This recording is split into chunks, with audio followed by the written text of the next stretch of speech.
O Senhor esteja convosco. Ele está no meio de nós. Proclamação do Evangelho de Nosso Senhor Jesus Cristo, segundo Mateus. Glória a vós, Senhor.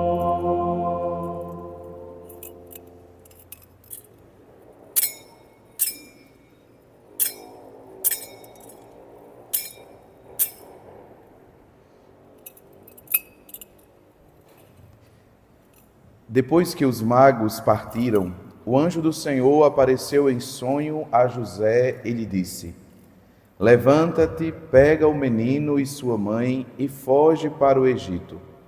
Fica lá até que eu te avise, porque Herodes vai procurar o menino para matá-lo. José levantou-se de noite e pegou o menino e sua mãe e partiu para o Egito. Ali ficou até a morte de Herodes, para se cumprir o que o Senhor havia dito pelo profeta: Do Egito chamei o meu filho. Quando Herodes morreu, o anjo do Senhor apareceu em sonho a José no Egito e lhe disse: Levanta-te, pega o menino e sua mãe e volta para a terra de Israel, pois aqueles que procuravam matar o menino já estão mortos. José levantou-se, pegou o menino e sua mãe, entrou na terra de Israel. Mas quando soube que Arquelau reinava na Judéia, no lugar de seu pai Herodes, teve medo de ir para lá. Por isso, depois de receber um aviso em sonho, José retirou-se para a região da Galiléia e foi morar numa cidade chamada Nazaré. Isso aconteceu para se cumprir o que foi dito pelos profetas: ele será chamado Nazareno. Palavra da salvação. Glória a vós, Senhor. Louvado seja nosso Senhor Jesus Cristo. Irmãos caríssimos, aqui estamos nós mergulhados nessa luz do Natal, a luz do Verbo encarnado, aonde nós contemplamos Deus que assume a nossa humanidade, que toma a nossa materialidade para poder nos elevar, cumprindo assim o projeto primitivo do Pai. O projeto de Deus sempre foi nos unir a Ele de forma perfeita. Deus nos criou para que nós pudéssemos estar unidos a Ele de forma perfeita.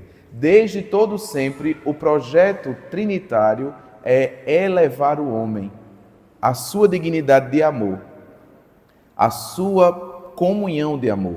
Nós fomos criados, nós fomos pensados, desejados por Deus, para que nós pudéssemos ser participantes da sua comunhão de amor. Esse é o projeto primitivo. Esse é o projeto de Deus e pelo que Ele criou todas as coisas, Ele fez tudo. Ele realizou tudo com esse intuito, com esse desejo de que nós pudéssemos entrar na sua comunhão de amor, no seu mistério de amor, pudéssemos estar mergulhados na Trindade. Mas a nossa desobediência, a tentação do mal, o pecado, fez com que nós, de uma certa forma, dificultássemos um pouco esse projeto. Mas Deus não se deu por vencido, porque não é o mal ou o pecado ou as tentações que têm a última palavra sobre nós. A última palavra sobre nós é estabelecida pelo poder de Deus. E por isso que, na luz do Verbo encarnado, na luz desse Natal, nós contemplamos a primeira realidade que é restaurada, salva, reconstruída pelo Verbo. Porque também foi a primeira realidade que foi abalada, pelo pecado. A família. Hoje, nós celebramos a Sagrada Família de Nazaré, Jesus, Maria e José. Por quê? Porque é aí que começa a obra salvífica. É aí que começa o trabalho minucioso de Deus para gerar para continuar a obra da criação e para que outros conheçam o seu amor. A primeira figura, a primeira imagem do amor de Deus que nós temos, irmãos e irmãs, é o nosso pai e a nossa mãe. A primeira fisionomia amorosa que nós conhecemos é o nosso pai e a nossa mãe. Por isso que é o primeiro lugar que o verbo de Deus vem, vamos dizer assim, restaurar, reconstruir, refazer. Porque é dali, da realidade familiar, que todas as coisas vão ser reestruturadas, reorganizadas. E aqui, pai e mãe, primeira exortação, ou primeiro ponto de reflexão. Você, meu querido pai, você, minha querida mãe, é a primeira fisionomia de Deus que os seus filhos vão conhecer. E aí?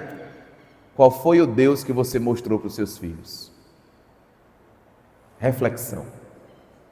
Qual é a imagem de Deus que os seus filhos têm? Quando os teus filhos ouvirem falar que Deus é Pai, qual é a imagem de pai que eles têm na cabeça? Qual é a imagem de pai que eles têm na memória? Quando os teus filhos ouvirem falar, querida mãe, que mesmo, diz a palavra, mesmo que a tua mãe te esqueça o fruto de suas entranhas, eu jamais te esquecerei, diz o Senhor. Qual é a imagem de Deus que você, minha irmã, gerou nos seus filhos? Qual é a imagem de Deus que você trouxe para eles, que você apresentou a eles? E aqui, para nós entendermos bem, é preciso ouvir o que nós rezamos na oração da coleta, a primeira oração que nós fazemos. Na oração da coleta, nos é pedido que nós possamos viver dos exemplos da Sagrada Família. Então, para sabermos quais são os exemplos da Sagrada Família, observemos. Qual é a primeira? E a palavra de Deus vem nos falar sobre isso. O temor de Deus. Deus no centro da família. É o primeiro exemplo que a Sagrada Família quer nos mostrar. Deus no centro. Querido pai, querida mãe, querido filho, Deus tem que ser o centro da vida da família. Até o motivo pelo qual você casou. Você deve ter casado, se o seu casamento é realmente uma busca da vontade de Deus, você deve ter casado por vontade divina, não pela vontade da carne e do sangue. Não porque o seu sonho é ter uma casa de boneca.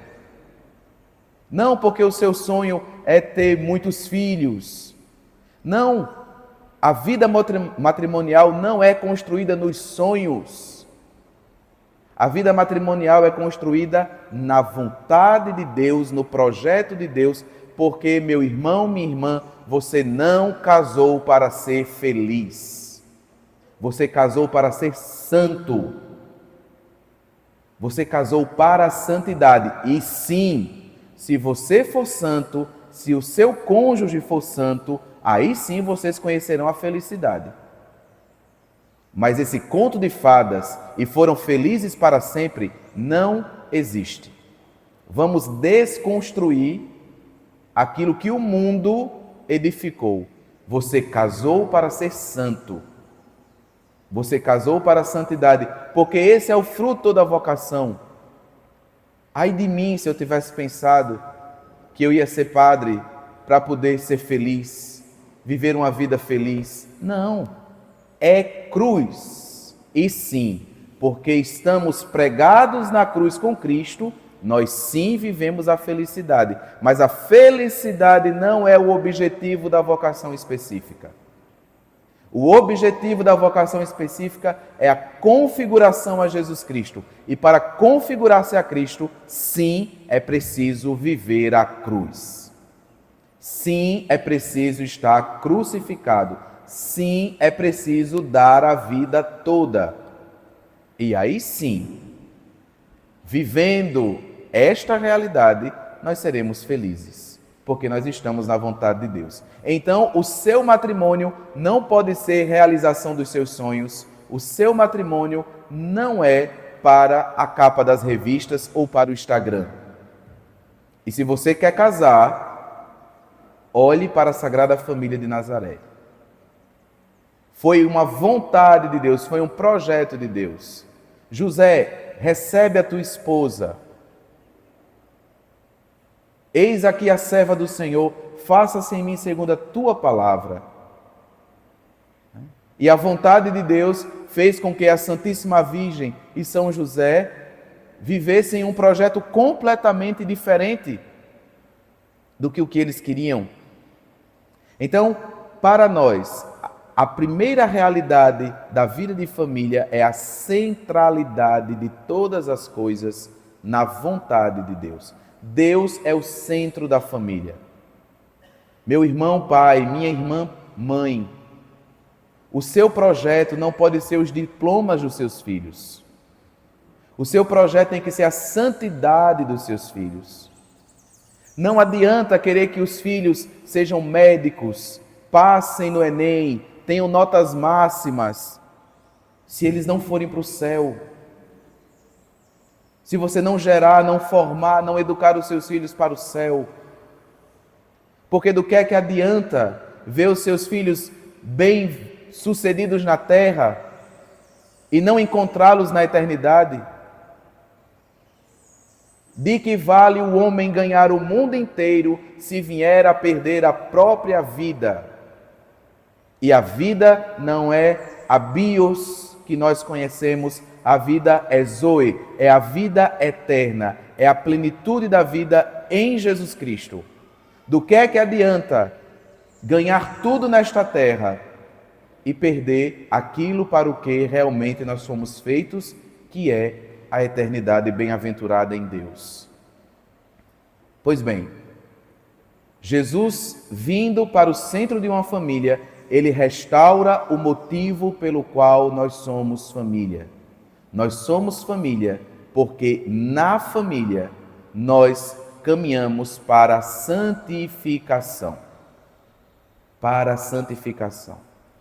E duas realidades, duas virtudes vão coroar este caminho de santificação na vida de família. Primeira delas, a humildade. Rivalizar em humildade. Vejam o que diz na segunda leitura. Que os homens e as mulheres possam reconhecer dentro da realidade da família um lugar de delicadeza, um lugar de humildade, um lugar de entrega, um lugar de amor, aonde os filhos obedecem. Humildade é a primeira virtude familiar. Humildade faz com que nós reconheçamos um e o outro como necessários. O mais importante da família não é o pai, o mais importante da família não é a mãe, o mais importante da família não são os filhos, o mais importante da família são todos vocês unidos. E por causa deste orgulho de muitas vezes disputar dentro de casa quem é que tem a voz mais forte, as famílias são destruídas. A voz mais forte da família não é a do pai, a voz mais forte da família não é a da mãe, a voz mais forte da família não é a dos filhos, a voz mais forte da família é a palavra de Deus, que gera no coração de todos vocês humildade para abaixar-se, porque somente no abaixamento é que nós entendemos qual é o projeto de Deus para nós. Porque somente no abaixamento é que nós encontramos a Jesus Cristo. Quem não se abaixa não conhece a Deus. Quem não se humilha não conhece Deus. Quem não escolhe o último lugar não conhece Deus. Quem busca trono dentro de casa está fazendo a vontade contrária ao projeto de Deus. Porque o projeto de Deus para a família é escola de humildade, aonde todos são servos. Aonde todos são servos. aonde todos lavam os pés uns dos outros, aonde todos reconhecem o outro como superior a si. Porque na família nós aprendemos a servir e se serve abaixando-se. E a última, vou falar só de 2 virtudes, tá certo? A última é a caridade, é o amor. Nós não somos família para sermos egocentricamente amados, né? Nós somos família para aprender a amar. A família é a escola da caridade. Por que a escola da caridade? Porque é a escola da doação. Nós nos doamos, e nos doamos mutuamente, nos doamos todos os dias. O pai se doa, a mãe se doa, o filho se doa. Nós vemos aí já o reflexo trinitário do amor que existe no coração da Trindade, porque o amor no coração da Trindade é doação constante, é doação contínua. E aí está, vamos dizer assim, o centro, o lugar, o exercício maior dentro da vida da família, e aí sim vai gerar o perdão, como a segunda leitura nos fala. Lembre, guarde isso no seu coração, viu? O mais forte é aquele que perdoa primeiro. O mais forte na vida do amor é aquele que perdoa primeiro. Reconciliai-vos como família, enquanto vocês ainda têm tempo, porque tudo passa muito rápido. Esse orgulho besta que faz com que você esteja destruindo a sua realidade familiar. Reconciliai-vos. Perdoe enquanto há tempo de perdoar.